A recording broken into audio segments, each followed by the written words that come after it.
আসসালামু আলাইকুম। মুমতাজ কিচেন বাংলায় সবাইকে স্বাগতম। যে যেখান থেকে এই ভিডিওটি দেখছেন সবাইকে অসংখ্য ধন্যবাদ। একটি আলু দিয়ে অসম্ভব মজাদার একটি বিকেলের নাস্তা রেসিপি নিয়ে হাজির হয়ে গেলাম। যারা অল্প সময়ের মধ্যে ঝটপট বিকেলের নাস্তা তৈরি করতে চান তারা আমার এই রেসিপিটি ফলো করতে পারেন। তাই ভিডিওটি না টেনে শেষ পর্যন্ত দেখার জন্য অনুরোধ রইল। নাস্তাটি বানানোর জন্য প্রথমেই একটি বাটির মধ্যে আমি 2 কাপ পরিমাণ আটা নিয়ে নিলাম। এবার এখানে আমি দিয়ে দিব 1 চামচের মতো লবণ, আর এখানে দিয়ে দিচ্ছি হাফ চা চামচের থেকে একটু কম চিনি। চিনির পরিমাণটা এখানে কমই ব্যবহার করতে হবে। দিয়ে দিচ্ছি হাফ চা চামচের মতো কালো জিরে, এতে করে খুব ভালো একটা ফ্লেভার আসবে। আপনারা চাইলে কালো জিরের পরিমাণ আরেকটু বাড়িয়ে দিতে পারেন। দিয়ে দিচ্ছি 2 চামচের মতো এখানে তেল। এবার সবগুলো উপকরণকে হাতের সাহায্যে খুব ভালো করে মেখে নিতে হবে। কিছুক্ষণ মাখার পরে যখন হাতের মধ্যে নিয়ে এভাবে মুঠ করবেন, দেখবেন দলা পেকে গেছে, আবার ছেড়ে দিলে গুঁড়ো হয়ে যাচ্ছে, তখন বুঝবেন তেলের পরিমাণটা একদম ঠিকভাবে হয়েছে। এবার এখানে অল্প অল্প পানি দিয়ে আমি একটি রুটির ডোয়ের মতো ব্যাটার তৈরি করে নিচ্ছি। প্রথমে অল্প অল্প পানি দিয়ে একটি নরম ব্যাটার তৈরি করে নিতে হবে।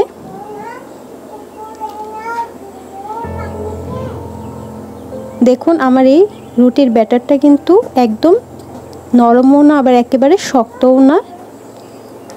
এবার এর মধ্যে 1 চা চামচের মতো আমি তেল দিয়ে দিচ্ছি। দিয়ে এই ব্যাটারটিকে আরও কিছুক্ষণ আমি মতে নেব।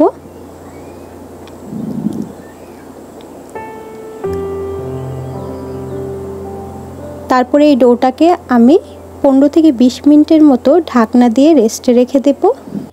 ডোটা রেস্টে থাকতে থাকতে আমি চুলার মধ্যে একটি ফ্রাই প্যান বসিয়ে দিলাম। প্যানটা যখন গরম হয়ে আসবে তখন এখানে কিছুটা পরিমাণ তেল দিয়ে দেব। তেলটাকে একটু ভালো করে গরম করে নিতে হবে।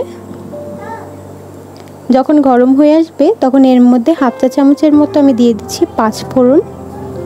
দিয়ে এটাকে 2 মিনিটের মতো ভেজে নেব, যতক্ষণ না এর মধ্যে থেকে সুন্দর একটা গ্রান আসছে।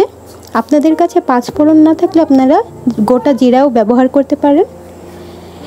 5 ফোড়নটা ভাজা হয়ে গেলে দিয়ে দিচ্ছি একটি পেঁয়াজ কুচি।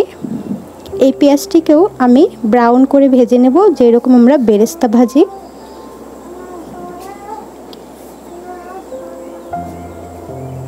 অবশ্যই চুলার আঁচটি মিডিয়াম টু লোতে রাখবেন, না হলে কিন্তু 5 ফোড়নটা পুড়ে যাবে।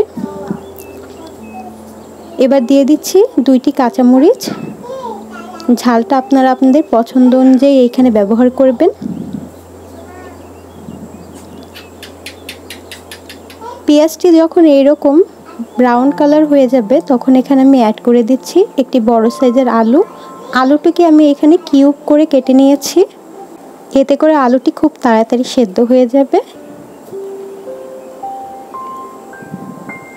আলুটিকে 2-3 মিনিটের মতো আমি এইভাবে ভেজে নেব। 2-3 মিনিট ভাজা হয়ে গেলে তারপরে এখানে আমি অ্যাড করে দেব 1 চা চামচ লবণ। লবণটা আপনারা আপনাদের স্বাদ অনুযায়ী এখানে ব্যবহার করবেন। তারপরে দিয়ে দিচ্ছি 1 চা চামচের মতো হলুদের গুঁড়া,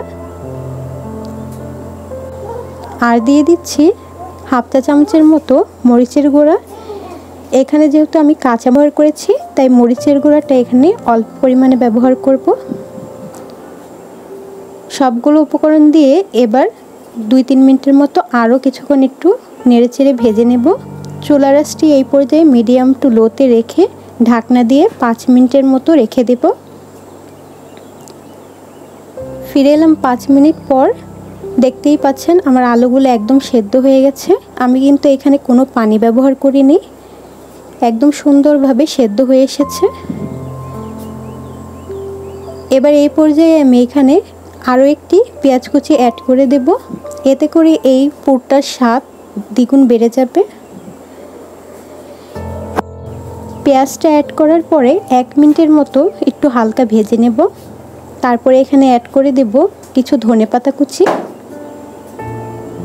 ধনেপাতাটা ফ্লেভারের জন্য আমি অ্যাড করছি, আপনারা চাইলে স্কিপ করতে পারেন, তবে দিলে খুব ভালো লাগে।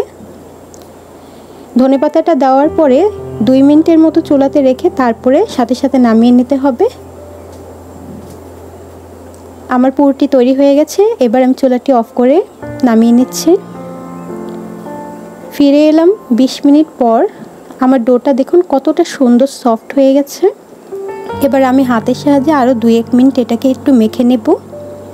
মাখা হয়ে গেলে এই ডোটা থেকে আমি 4টি পরিমাণ লেচি কেটে নেব।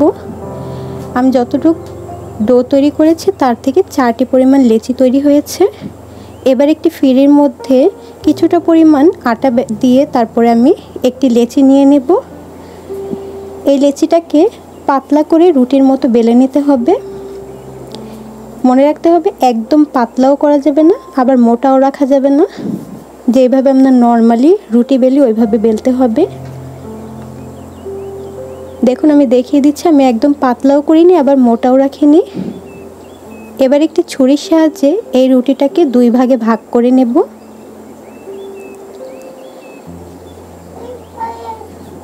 এবার একটি অংশ আমি এখান থেকে সরিয়ে নিচ্ছি। অপর এই অংশটির উপরের পাশে আমি একটু হাতের সাহায্যে পানি অ্যাড করে দিচ্ছি। তারপরে এই 2টি মাথাকে একসাথে এইভাবে আটকে দেব। হাতের সাহায্যে একটু চেপে চেপে ভালো করে মুখটাকে আটকে দিতে হবে। অপর পাশটা দেখুন একটি টুপির মতো তৈরি হয়ে গেছে। এটাকে হাতের মধ্যে নিয়ে নিচ্ছি। এবার যে আলুর পুরটি আমি তৈরি করেছিলাম ওটাকে এই টুপির মধ্যে দিয়ে দেব। একটু চেপে চেপে তারপরে 2-3 চামচের মতো পুর এর মধ্যে আপনারা দিতে পারবেন।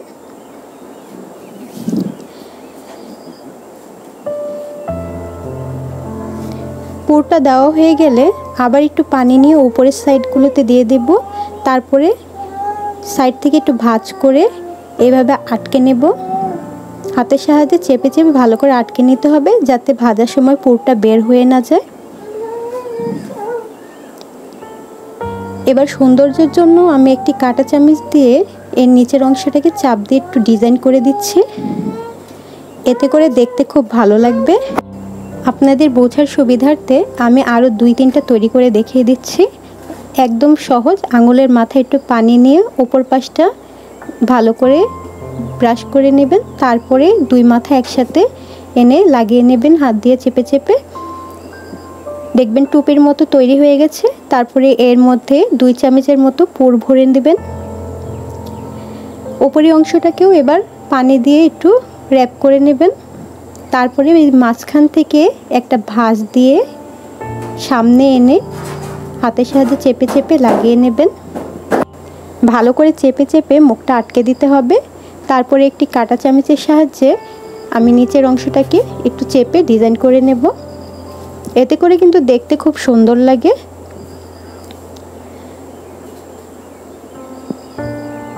দেখতেই পাচ্ছেন কতটা সহজভাবে তৈরি করে ফেলেছি।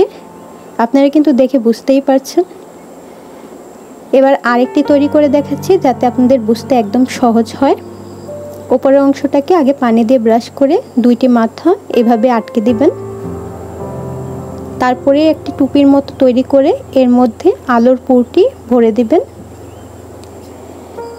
একটু চেপে চেপে ভরবেন, এতে করে নাস্তাটি খেতে ভালো লাগবে। তারপরে উপরের অংশে আবার একটু পানি নিয়ে হাতের সাহায্যে ব্রাশ করে দিব। তারপরে একটা পাশ এইভাবে হাতে ধরে একটু ভাঁজ করে নেব। অপর পাশের সাথে মিলিয়ে চেপে চেপে মুখটা আটকে দেব। দেখতেই পাচ্ছেন।